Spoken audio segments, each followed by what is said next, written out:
Did I read that correctly? I am not sure what this has to do with the subject matter of this Did hearing. you say it? I do not have those words in front of me. I probably said something along those lines, but Yeah, what is you the said it. relevance Here of that it to is. this Big hearing? as Dallas right there. Yes. But your political beliefs don't impact. Thank you, Mr. Chairman. I apologize for having to miss the testimony of some of you, and I appreciate you coming today. Professor Franks, let me ask you, I listened to your and Ms. Hemingway's testimony and Professor Turley's, so I got part of it. As I understand it, your position, Professor Franks, is that, I think you used the word myth. It is a myth that the Biden administration used government to compel speech, private speech, but that the Trump administration is doing that. Is that a fair characterization? Yes, that's correct. Okay. Do you think perhaps you're allowing your personal political beliefs to affect your objectivity here? No, I do not. What is guiding my answers here is that I'm looking to see what the Supreme Court has said. You notice that in the testimony about the censorship and industrial complex. I got that part. No, I got that part. No, but I've only got 5 minutes. Your answer is no, as I appreciate it.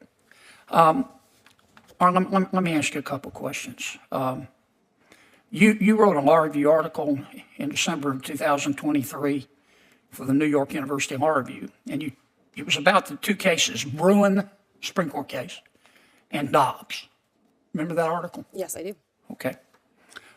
In this article, you said, I'm going to quote your words, taken together, these two cases demonstrate that the Supreme Court has embraced the use of the Constitution as a tool of racial patriarchy, end quote. Did you say that? Yes. Okay. And then you went on to say, quote, when the Supreme Court declares that there is a constitutional right to armed self-defense in public, it openly embraces and promotes a culture that privileges white men's ability to terrorize and kill those that they perceive as threats, close quote.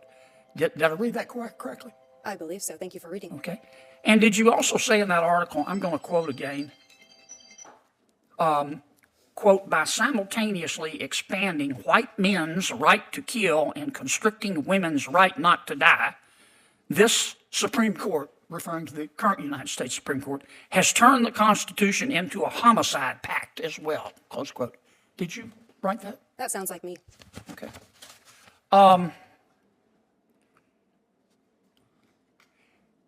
In November of 2024, you tweet, don't you?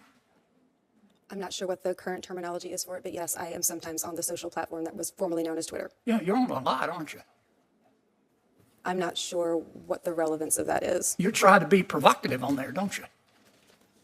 Again, I'm not sure what the relevance Well, of this question is. let me show you the relevance. On November 7th, 2024, from your tweet, here's one of your tweets at 2:41 p.m., quote, the majority of Americans hate women. The majority of Americans hate women more than they love anything, including democracy, close quote. Did I read that correctly? I am not sure what this has to do with the subject matter of this Did hearing. you say it? I do not have those words in front of me. I probably said something along those lines, but Yeah, what is you the said it. relevance Here of that it to is, this big as hearing? Dallas right there. Yes. But your political beliefs don't impact your feelings about President Biden or President Trump. I don't have feelings about either of them. What I have Sounds is to me doctrine. like you have your favorite feeling is anger. Let me ask you this. You issued another tweet. This was in May of 2022.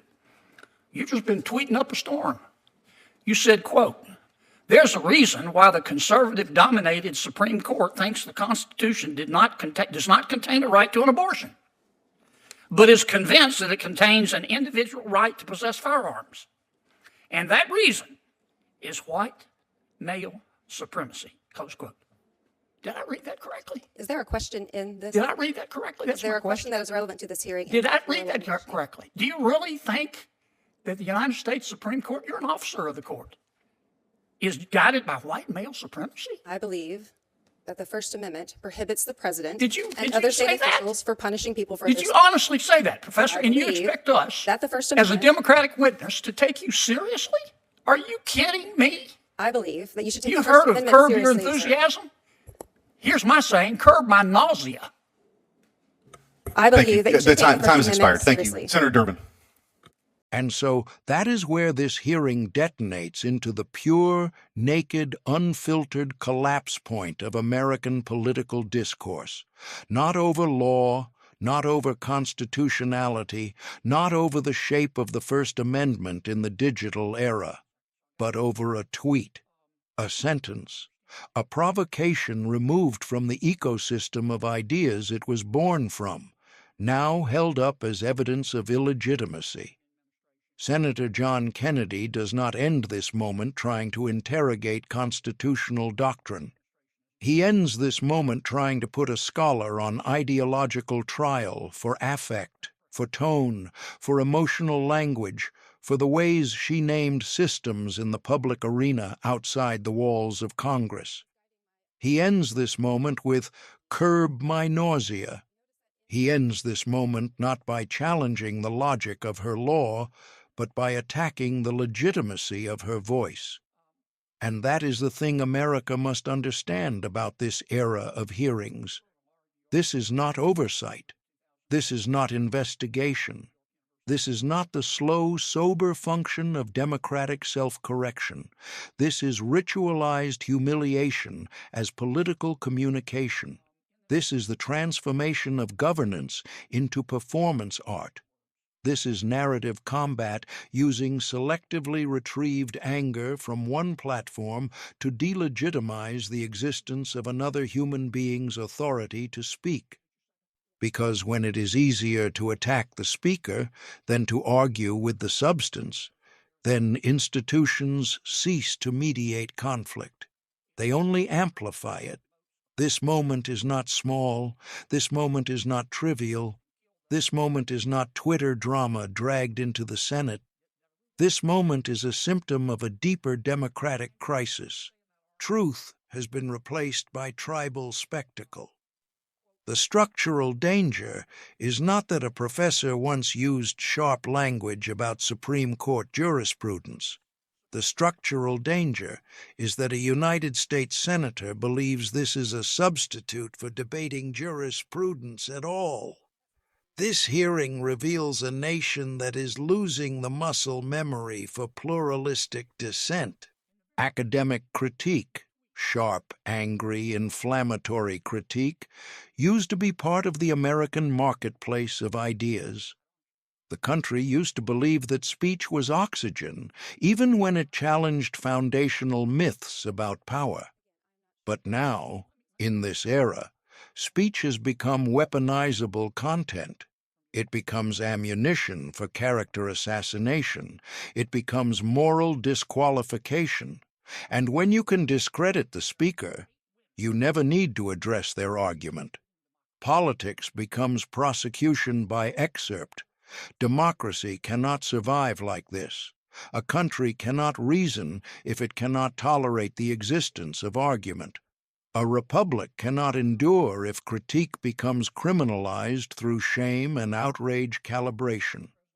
Professor Franks said clearly that her analysis is grounded in Supreme Court holdings themselves, the language, the historical weight, the outcomes in real lived law.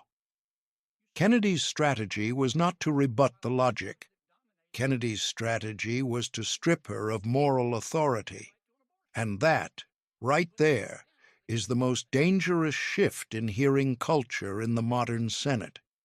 Because once you delegitimize the dissenter, you never have to defend the system.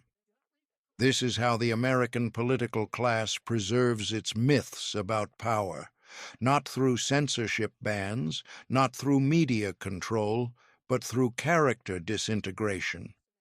If the witness can be painted as hysterical, extreme, unserious, then the system never has to answer for the losses, the pain, the inequity, the contradiction, the hypocrisy, the asymmetry of protection that exists within it.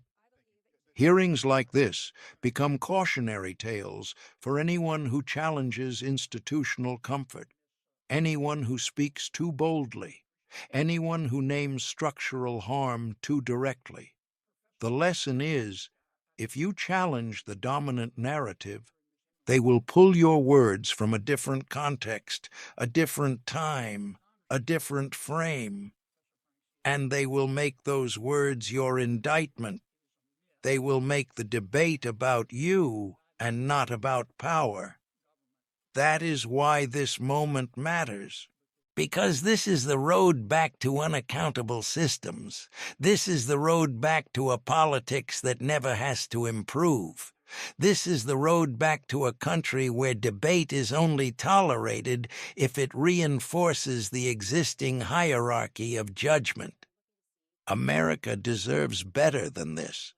America deserves hearings that test ideas, not hearings that test how much shame a person can absorb on camera. America deserves a Congress that uses its platform to strengthen democratic trust, not degrade it for content. This moment should make every viewer pause and feel the cold reality of where the Senate actually is in 2025, a battlefield where tribal spectacle tries to replace the slow, hard, essential craft of democratic reason. And if we do not refuse this trend, it will calcify. And if it calcifies, the American experiment will continue to hollow out from the inside while everyone argues about tone and tweets. We are here to name the stakes.